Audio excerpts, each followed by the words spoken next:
सुकीमिची moonlight fantasy season 2 episode 10 की शुरुआत में हम लोग लाइम को देखते हैं, जो कि माकोटो को बताता है कि मैं केयरफुली कंसिडर करने वाला था कि इन्फॉर्मेंट क्या कह रहे हैं और एक एक करके इन्वेस्टिगेट करने वाला था। लेकिन तभी वो डीमन लेडी तभी शिकी कहता है कि उसने थ्रेट्स, डिसेप्शन और सिडक्शन यूज करे। लगता है कि उसे फर्क नहीं पड़ता है कि इन्वेस्टिगेशन सीक्रेट है। वो ये सारी बात रोना की कर रहा होता है। उसे सुनकर माकोटो कहता है कि रोना के एक्शन के लिए तुम काफी क्रिटिकल हो, अच्छा होता कि तुम दोनों दोस्त होते। ये सुनकर शिकी गुस्सा होता है और कहते हैं कि मैं रोना के साथ कभी भी दोस्ती नहीं करूंगा और ना ही उसके साथ हॉटपॉट शेयर करूंगा। उस पर विश्वास नहीं किया जा सकता है। तो माकोटो कहते हैं कि रोना इतनी बुरी नहीं है, जब बात आती है रिजल्ट देने में तो वो काफी अच्छी है। जो लोग इन्वॉल्व थे रोना को उनके बारे में पता लगाने में सिर्फ कुछ ही दिन लगे।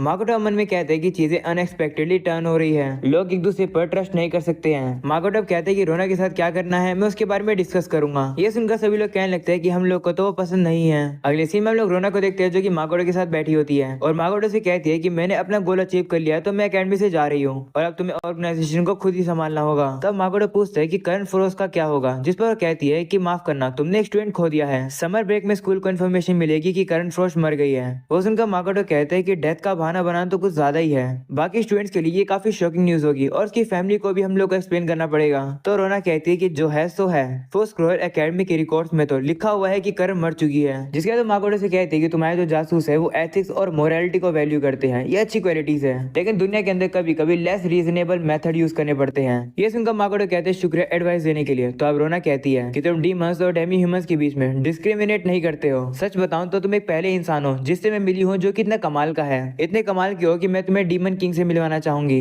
तो अब माकोटो कहते हैं शुक्रिया ये सोचने के लिए। तो अब रोना माकोटो से कहती है कि मैं तुम्हें एक लास्ट पर्सनल एडवाइस देना चाहती हूँ। तुम्हारी टीम के अंदर वो जो डेमी ह्यूमंस है तुम्हें उन्हें निकाल देना चाहिए और साथ में तुम्हारे सर्वेंट शिकी को भी, क्योंकि लगता है कि तुम्हें पता नहीं है कि वो जो दो डेमी ह्यूमंस है उन्हें फॉरेस्ट ऑक्स भी कहा जाता है। उनकी कॉम्बैट स्ट्रेंथ काफी अच्छी है। उन लोगों को डीमन आर्मी की फोर्स को ज्वाइन करने के लिए ऑफर दिया गया था, पर उन लोगों ने दूसरी जातियों को सर्व करने से मना कर दिया। तो वो लोग तुम्हें कभी ना कभी पक्के से धोखा देंगे। वो सुनकर माकोटो अपने मन में कहता है कि रोना सही कह रही है, क्योंकि अगर मैंने उन लोगों को बनानास नहीं दिए तो वो लोग मुझे धोखा दे सकते हैं, क्योंकि उन लोगों को बनानास काफी पसंद है। रोना माकोटो को बताती है कि एक लीच ने शिकी को पोसेस कर रखा है। इस उनका माकोटो सोचता है कि शिकी को पोसेस नहीं कर रखा है, बल्कि वो लीच ही शिकी है। रोना बताती है कि डीमंस खुद को लार्वास बुलाते हैं। एक समय पर वो हमारे दुश्मन भी हुआ करते थे और साथी भी हुआ करते थे। एक बात मैं पक्के से कह सकती हूँ कि उन लोगों पर ट्रस्ट नहीं किया जा सकता है। ये सुनकर माकोटो सोचता है कि रोना और शिकी कितना सेम सोचते हैं। रोना माकोटो से कहती है कि उन लोगों से संभल कर रहना, और अगर तुम्हें डीमंस की मदद चाहिए हो तो इसका यूज करना मुझसे टेलीपैथी कम्युनिकेट करने के लिए। जितना हो सकेगा मैं उतनी मदद करूंगी। ऐसा बोलने के बाद रोना वहाँ से गायब हो जाती है। अगले सीन में टोमो उस चीज को देख रही होती है जो कि रोना ने माकोटो को दी थी और कहती है कि शायद से ये उस कर्स आइटम से कनेक्टेड है जो कि गॉडेस की प्रोटेक्शन को खराब कर रहा है। रोना काफी दिमाग वाली है। लगता है डीमन जनरल के तौर पर वो आपके सामने अपना इंप्रेशन बनाना चाहती है। तो माकोटो कहते हैं कि मुझे पता है, इसलिए मैं जजमेंट और विजिलेंस को मेंटेन रखूंगा। वैसे एक सेकंड, राइम तो इंसान है, आखिर वो मुझसे बात कैसे कर सकता है? कहीं तुमने तो कुछ करा नहीं? तो टोमो कहती है कि वो काफी ज्यादा स्किल्ड था, तो मैंने उससे अपना कुछ ब्लड दे दिया।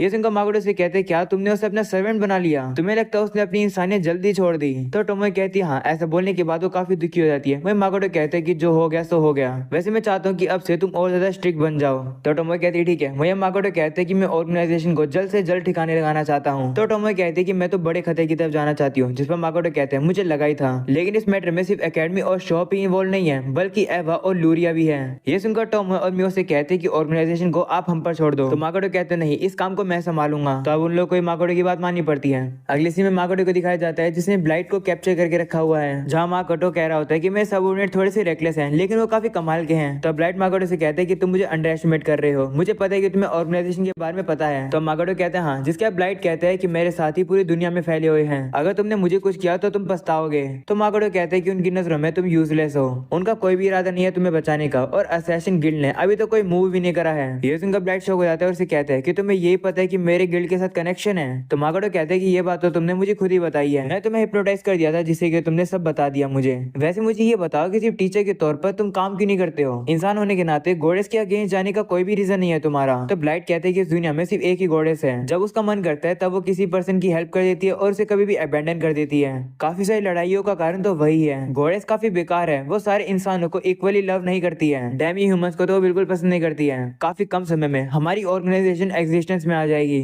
इस बेकार की गॉडेस को कोई भी हक नहीं है इस दुनिया को रूल करने का। तुम्हें लगता है कि इंसान गॉडेस के बिना रह सकते हैं? जिन लोग की गलतियां भी नहीं होती उन लोग को अपना हेटेड दबाना पड़ता है सिर्फ गॉडेस की वजह से, ये काफी गलत है। तो माकोटो से कहते कि तुम ह्यूमन एक्सपेरिमेंट को कैसे एक्सप्लेन करोगे, इसमें तुमने डेमी ह्यूमंस को क्यों इन्वॉल्व करा? तो ब्लाइट कहते कि तो ऑब्वियस है, इंसानों को सेक्रीफाइस क्यों करा जाए, ये तो नेचुरल है कि डेमी ह्यूमंस को सेक्रीफाइस करा जाए। ये सुनकर माकोटो उसके पास आते हैं और कहते हैं कि मैंने तुम्हारी काफी बातें सुन ली है, अब गुड बाय। ऐसा बोलने के बाद माकोटो से खत्म कर देता है। अगले सीन में हम लोग रेम्ब्रांड सिस्टर को देखते हैं जो कि एकेडमी में आ रहे होते हैं। उन्हें देखकर सभी लोग डर जाते हैं और उनके लिए रास्ता खाली कर देते हैं। वहीं पर सभी लोग रेम्ब्रांड सिस्टर के बिहेवियर से काफी हैरान है, क्योंकि वो लोग पहले से काफी ज्यादा फ्रेंडली हो गए हैं। हम लोग को ये पता चलता है कि रेम्ब्रांड सिस्टर ने उन लड़कियों को भी काफी ज्यादा डांटा है जिन लड़कियों ने माकोटो को शादी के लिए प्रपोज किया है। वहीं पर कुछ लोग कह रहे होते हैं कि रेम्ब्रांड सिस्टर की वजह से ही ब्लाइट ने रिजाइन कर दिया है, पर ये सच है या नहीं किसी को नहीं पता। तभी हम लोग इलूम को देखते हैं जिसकी हालत खराब हो रही होती है। उसे देखकर उसके दोस्त उसके पास आते हैं और कहते हैं कि हाल फिलहाल में तुम्हारी हालत बेकार होती जा रही है, क्या तुम ठीक तो हो ना। जिस पर वो कहते हैं हाँ मैं ठीक हूँ। ऐसा बोलने के बाद वहाँ से जाने लगता है और कहता है कि मुझे उनकी और जरूरत है। ऐसा बोलने के बाद अब वो उन्हीं टैबलेट्स को बाहर निकाल लेता है। और अब अगली सीन में माकोटो के स्टूडेंट्स को दिखाया जाता है जिन लोगों को पता चलता है कि किसी फैमिली रीजन की वजह से करन एकेडमी छोड़कर चली गई है। तो अब एबेलिया रेम्ब्रांड सिस्टर से कहती है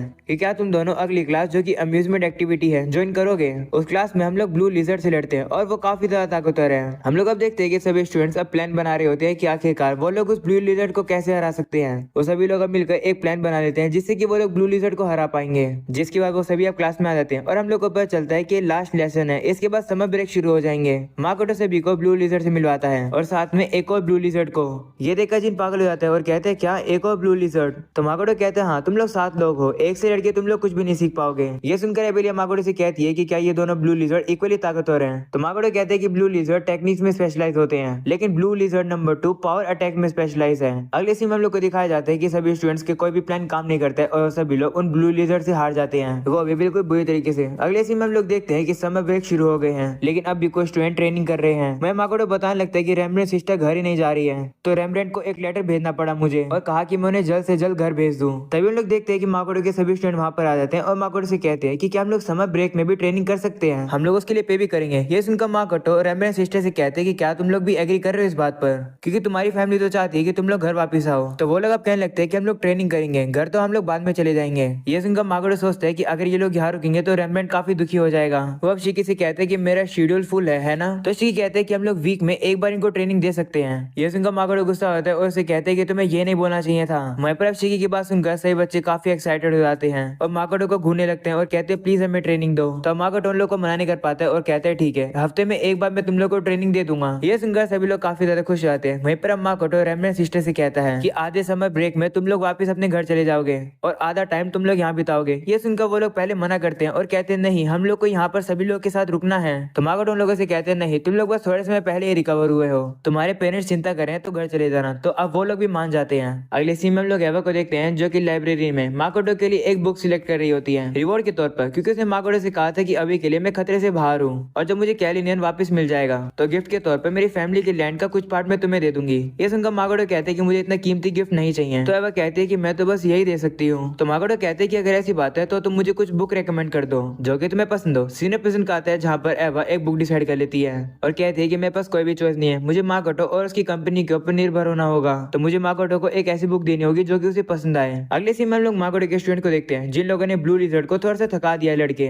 ये देखकर शिकी उन सभी लोगों की तारीफ करता है और अब वो उन लोगों को हील कर देता है और उनसे कहते हैं कि अब तुम लोग ब्लू लिजर्ड के वर्जन 2.0 से लड़ो। हम लोग अब देखते हैं कि वो ब्लू लिजर्ड अब थोड़ा सा और पावर अप हो जाता है। ये देखकर जिन उसके ऊपर हमला करने के लिए जाता है, लेकिन ब्लू लिजर्ड उसके ऊपर हमला करके उसे ही हरा देता है। जिसके बाकी सभी स्टूडेंट भी अब ब्लू लिजर्ड के ऊपर हमला करने के लिए आ रहे होते हैं, लेकिन तभी वो ब्लू लिजर्ड अपनी पावर को यूज करके सभी को बर्फ में जमा देता है। दूसरी तरफ हम लोग मित्रा को देखते हैं जो कि दूसरी ब्लू लिजर्ड से लड़ रहा होता है और सिर्फ से कहते हैं कि इस बेवकूफ को जल्दी से खत्म करते हैं। ये बात सुनकर ब्लू लिजर्ड काफी ज्यादा गुस्सा हो जाती है, उसकी पावर भी बढ़ जाती है और अब वो मित्रा को काफी जोरों से मारने लगती है।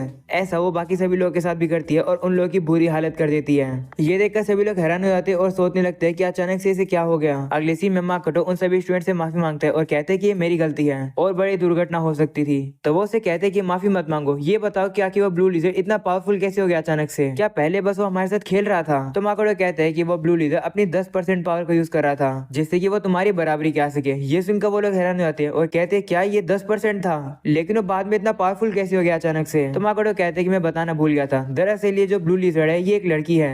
मुझे लगता है कि इस लड़ते समय तुमने गलती से इसे बेवकूफ बोल दिया था, इसकी वजह से ये गुस्सा हो गई। तो हो सके तो इसे प्लीज मिस नंबर 2 या फिर मिस ब्लू लिजर्ड नंबर 2 बुलाओ। तो वो लोग भी मान जाते हैं और कहते हैं ठीक है, प्लीज हम लोग को मिस ब्लू लिजर्ड नंबर 2 से फिर से फाइट करने दो। लेटर भेजना पड़ा मुझे और कहा कि मैं उन्हें जल्द से जल्द घर भेज दूं। तभी हम लोग देखते हैं कि माकोटो के सभी स्टूडेंट वहां पर आ जाते हैं और माकोटो से कहते हैं कि क्या हम लोग समर ब्रेक में भी ट्रेनिंग कर सकते हैं, हम लोग उसके लिए पे भी करेंगे। ये सुनकर माकोटो रेम्ब्रांड सिस्टर से कहते हैं कि क्या तुम लोग भी एग्री कर रहे हो इस बात पर, क्योंकि तुम्हारी फैमिली तो चाहती है कि तुम लोग घर वापस आओ। तो वो लोग अब कहने लगते हैं कि हम लोग ट्रेनिंग करेंगे, घर तो हम लोग बाद में चले जाएंगे। ये सुनकर माकोटो सोचता है कि अगर ये लोग यहाँ रुकेंगे तो रेम्ब्रांड काफी दुखी हो जाएगा। वो अब शिकी से कहते हैं कि मेरा शेड्यूल फुल है ना। तो शिकी कहते हैं कि हम लोग वीक में एक बार इनको ट्रेनिंग दे सकते हैं। ये सुनकर माकोटो गुस्सा होता है और उसे कहते हैं कि तुम्हें ये नहीं बोलना चाहिए था। वहीं पर अब शिकी की बात सुनकर सही बच्चे काफी एक्साइटेड हो जाते हैं और माकोटो को घूरने लगते हैं और कहते हैं प्लीज हमें ट्रेनिंग दो। तो माकोटो उन लोग को मना नहीं कर पाता है और कहते हैं ठीक है, हफ्ते में एक बार मैं तुम लोग को ट्रेनिंग दे दूंगा। ये सुनकर सभी लोग काफी ज्यादा खुश हो जाते हैं। वहीं पर अब माकोटो रेम्ब्रांड सिस्टर से कहता है कि आधे समर ब्रेक में तुम लोग वापस अपने घर चले जाओगे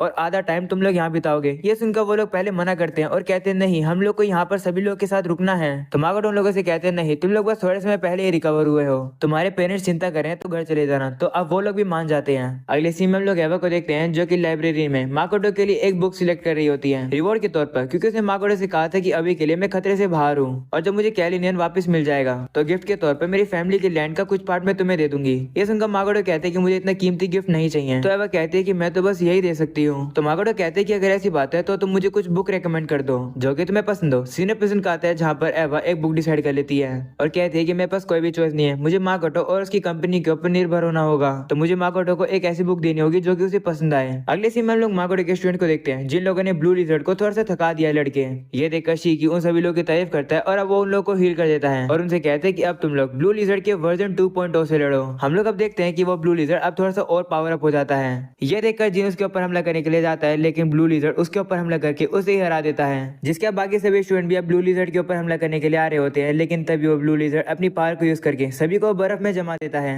दूसरी तरफ हम लोग मित्रा को देखते हैं जो कि दूसरी ब्लू लिजर्ड से लड़ रहा होता है और सिर्फ से कहते हैं कि इस बेवकूफ को जल्दी से खत्म करते हैं। ये बात सुनकर ब्लू लिजर्ड काफी ज्यादा गुस्सा हो जाती है, उसकी पावर भी बढ़ जाती है और अब वो मित्रा को काफी जोरों से मारने लगती है।